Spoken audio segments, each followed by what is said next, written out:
I was reading an article recently about fearless generosity.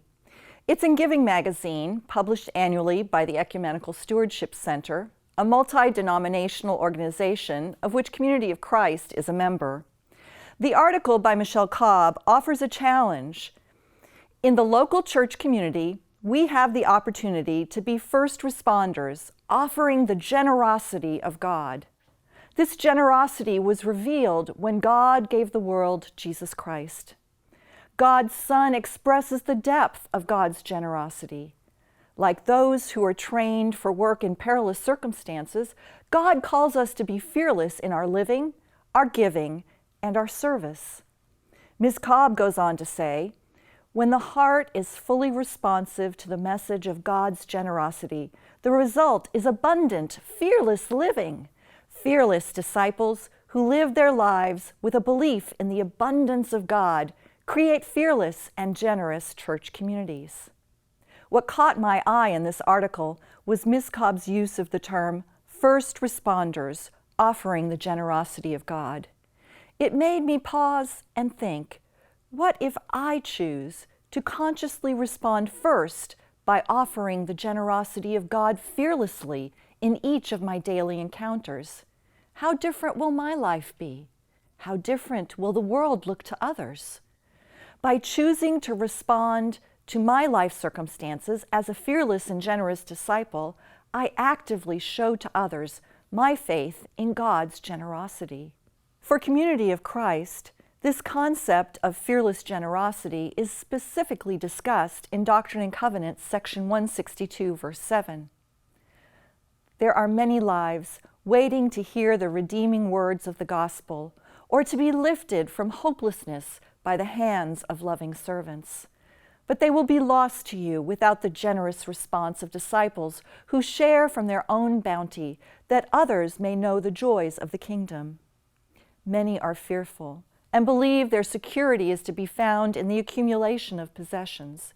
The answers you seek are not inherent in the things of this world, but in a faith that places its trust in the promises given to all who would follow Jesus Christ. You have been given the principles of generosity, rightly interpreted for a new time. These principles call every disciple to tithe faithfully in accordance with means and capacity. Those values, deeply rooted in the restoration faith, affirm that stewardship and discipleship cannot be divided and are dependent upon each other. The call to respond is urgent. Look to the needs of your own congregations, but look also beyond your walls to the far-flung places where the church must go. Each disciple needs a spiritual home. You are called to build that home and care for it, but also to share equally in the outreaching ministries of the church. In that way, the gospel may be sent to other souls also yearning for a spiritual resting place.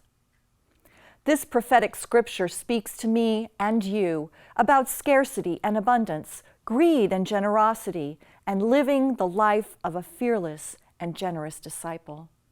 One way that my family expresses our faith through action is to provide consistent and equal financial support to both local and worldwide mission ties through use of the Pre-Authorized Transfer Program, or PAT.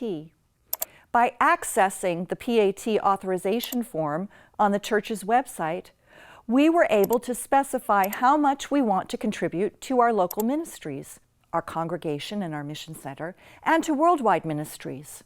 We can change our contributions at any time by simply completing another form, and have done this periodically as my husband and I have received salary increases. After the form has been processed, the money is withdrawn automatically from our designated checking account on about the 15th of each month until we request it to stop. So even when we can't attend church on Sunday, we know that our tithing response will still be received by our congregation, our mission center, and the world church. Tithing is a gift of thanksgiving to God in response to God's generous gifts to us. When we share our tithes, the church can spread joy, hope, love, and peace in our communities and around the world so others can experience God's generosity too. Will you accept the challenge to be a first responder, to be fully responsive to the message of God's generosity, to be fearless in your living, your giving, and your service?